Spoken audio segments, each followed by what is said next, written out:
Baiklah,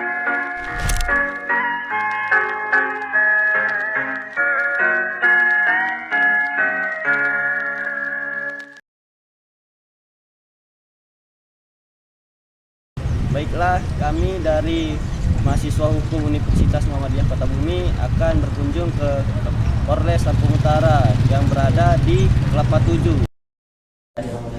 Assalamualaikum warahmatullahi wabarakatuh.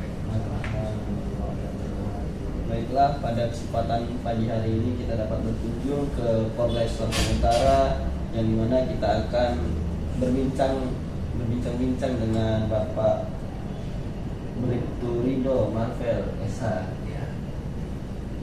Untuk perkenalannya kami dari mahasiswa hukum yang bernama Deva Iswani, Agustian, Nurul Agustiawan.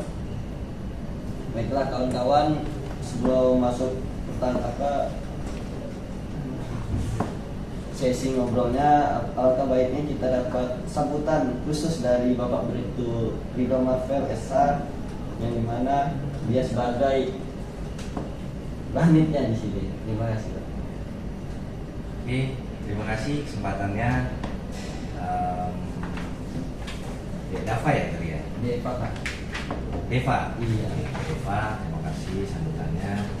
Pagi hari ini mungkin langsung saja pada intinya, nggak banyak juga karena kan memang takutnya adik-adik ini ada kegiatan ke depan. Langsung saja mungkin kita mulai sesi tanya jawab karena berhubung kita berkendala dengan waktu, itu aja. Saya terima kasih banyak sudah ditunjuk sebagai kawan ngobrol gitu ya.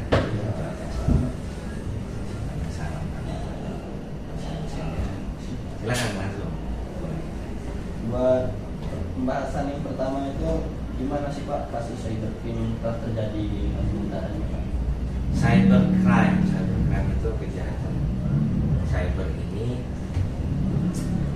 mungkin salah satunya yang pernah terjadi dan telah kami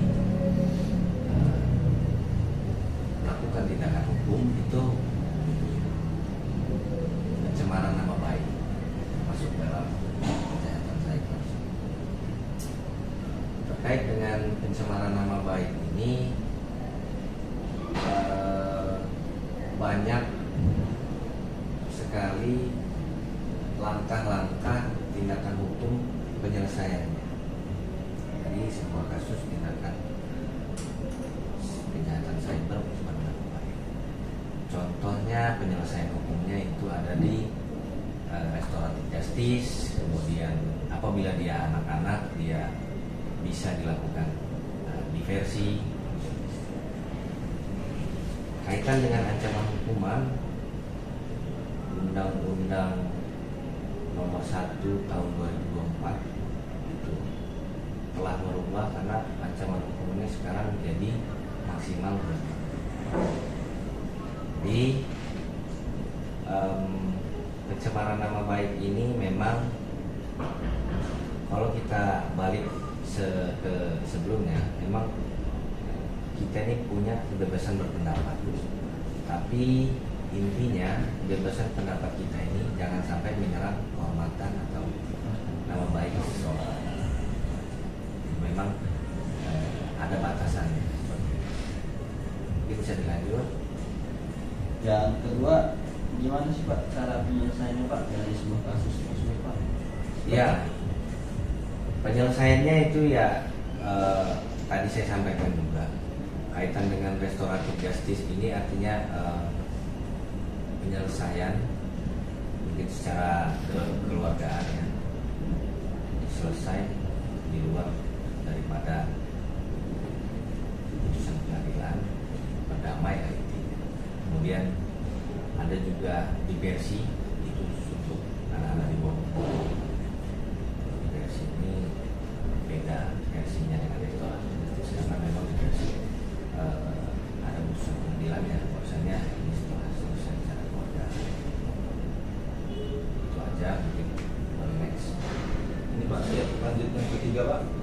kejahatan cybercrime ini yang marak seperti judi online, penipuan, dan penyebaran data pribadi. Bagaimana cara untuk Genzi mencegah atau mengurangi jumlah kejahatan tersebut, Pak? Cara mencegah atau mengurangi ya kita ini bisa mencegah itu dari dini sebenarnya, terkait dengan protek apabila ada pesan yang mencurigakan seperti email, kemudian link suatu hal lah intinya ya. Intinya kita menjaga diri aja untuk tidak mengklik ataupun apalah itu dari sumber yang tidak dikenal. Itu saja. Kemudian lakukan backup. Kaitan dengan backup ini, data pribadi bisa di backup selain di handphone, bisa di flash disk ataupun di laptop, karena data pribadi kita itu memang data kenangan apa saja, data foto atau apa, lakukan backup. Kemudian hindari mengunduh aplikasi yang tidak diawasi dari OJK atau Kominfo ya. Hindari aplikasi-aplikasi yang seperti itu. Oke. Jadi kita ini bisa nimbulin kesadaran, juga bisa nimbulin cyber security untuk diri kita sendiri dengan cara-cara itu. Jadi saya rasa kita nggak perlu heran lagi. Ada satu misal contoh yang sangat berat itu apabila kita dikirim undangan misalnya nikah sama kawan sendiri, nggak tahu kawan kita memang udah diretas duluan kan itu kita bisa konfirmasi dulu sebelum diklik atau link itu diunduh ya. Itu bisa kita telepon. Kalau memang yang bersangkutan ini kita telepon nggak ngangkat, setelah sesaat dia ngirim, itu patut dicurigai. Gitu. Tapi kalau dia ngangkat, ada suara dia, gitu. Oh iya saya ngirim undangan, dia konfirmasi, oh iya berarti benar. Dan juga biasanya link undangan itu bentuknya APK oleh yang link. Bentuknya APK. Kalau dia ini kan mungkin ada gambarnya, ada link tautan yang bergambar orang menikah gitu ya. Biasanya kalau undangan yang resmi. Itu aja sih. Oke, lanjut. Izin tadi Pak soal undangan tersebut. Gimana kalau kita sudah tidak sengaja mengekliknya Pak? Gimana langkah selanjutnya bagi kita sendiri? Untuk upaya dini ya, tadi saya rasa kita udah melakukan langkah backup misalnya ya. Artinya data kita ini sudah terbackup ya.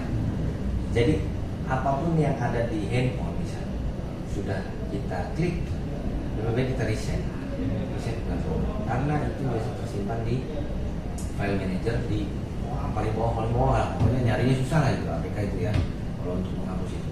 Jadi alangkah baiknya langsung di reset. Konfirmasi, kalaupun ada aplikasi barang di dalamnya langsung konfirmasi masing-masing agar dapat dilakukan pencegahan. Ya. Gitu. Jangan langsung panik gitu. Intinya langkahnya kalau kita udah nge-backup data kita langsung kita reset, baik itu password, email semua udah kita backup kan di awal tadi ya, saya sarankan backup. Nah, itu. Terus itu kita reset di balik lagi ke aturan awal yang bukannya langsung ke mesin. Lanjutnya kalau kita misalkan aplikasinya sudah diretas gitu Pak. Peretas itu butuh waktu berapa lama gitu? Meretas seluruh data-data kita semua. Peretas itu butuh waktu memang. Karena ada beberapa hal yang memang perlu persetujuan kita. Hal-hal yang perlu persetujuan kita itu banyak banget kunci. Jadi seperti SMS yang memang sebelumnya nomor kita sudah diretas, dia langsung bisa. Nah itu contoh meminta persetujuan dari kita. Apapun itu bentuknya, persetujuan itu tetap dari kita, walaupun handphone itu diretas. caranya itu kirim SMS, kirim OTP. Nah itu OTP itu klik sendiri kadang kan, isi sendiri. Karena handphone kita sebelumnya udah diretas. Tapi pada intinya kita balik lagi di awal, itu semua nggak akan terjadi karena semua butuh persetujuan dari kita yang punya data. Oke, dengan pencegahan ya. Lanjut ya. Dia kita lanjut. Kalau yang tanya Pak, solusi untuk generasi muda dalam kemajuan teknologi yang semakin berkembang dan cara melihat kejadian luar negeri seperti negara-negara lain. Luar negeri, jendela luar negeri, contoh perkembangan ya. Iya, kemajuan teknologi ya. Ya kita ini bisa sih ningkatin literasi digital, soft skill kita, ya kan. Kemudian belajar terkait dengan teknologi cyber, gitu ya, adaptasi dengan perubahan. Pada intinya kita ini semua mampu, karena cakupan daripada cyber ini atau dunia maya ya, itu nggak hanya di Indonesia aja, cakupannya luas.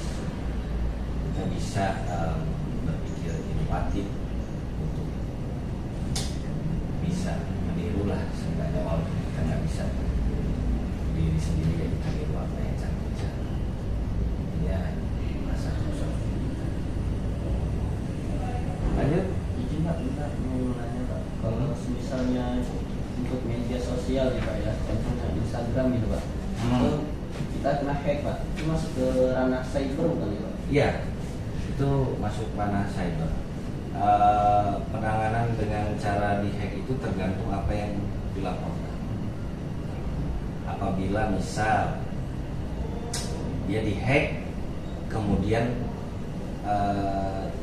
akun tersebut menyebarkan video porno, nah itu beda lagi. Terus dihack karena kan itu illegal access datanya ya.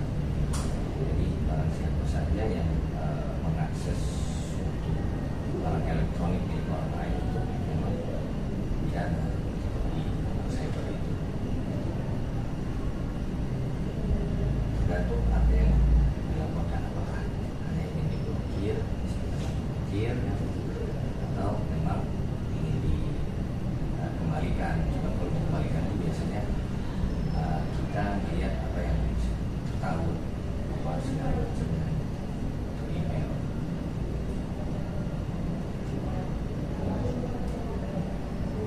Gimana?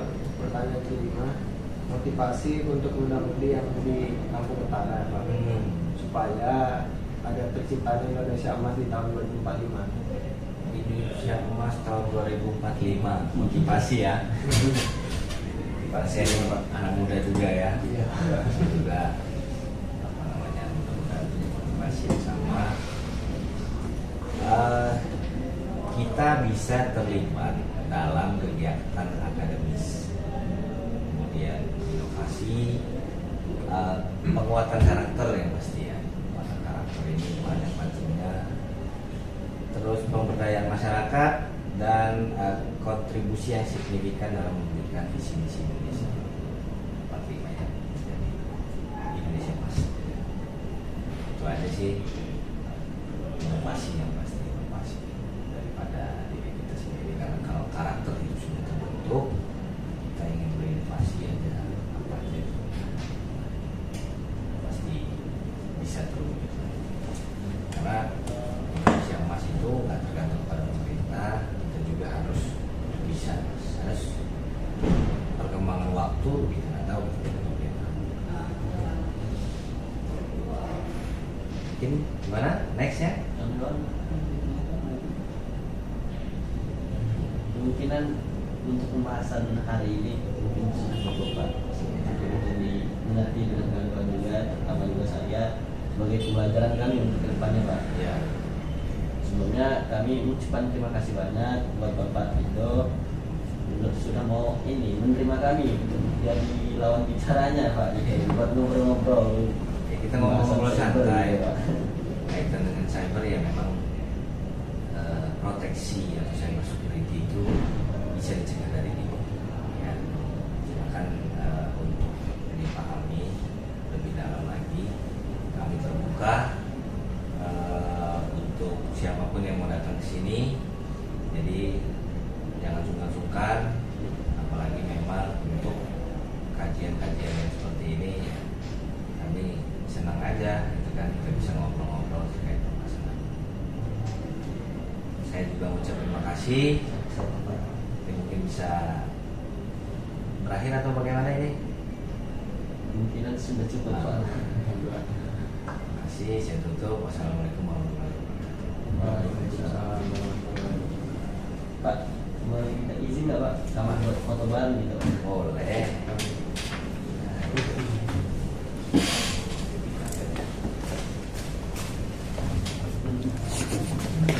Ini kamera kamu. Hidup, Pak, hidup. Panjang-panjang ini.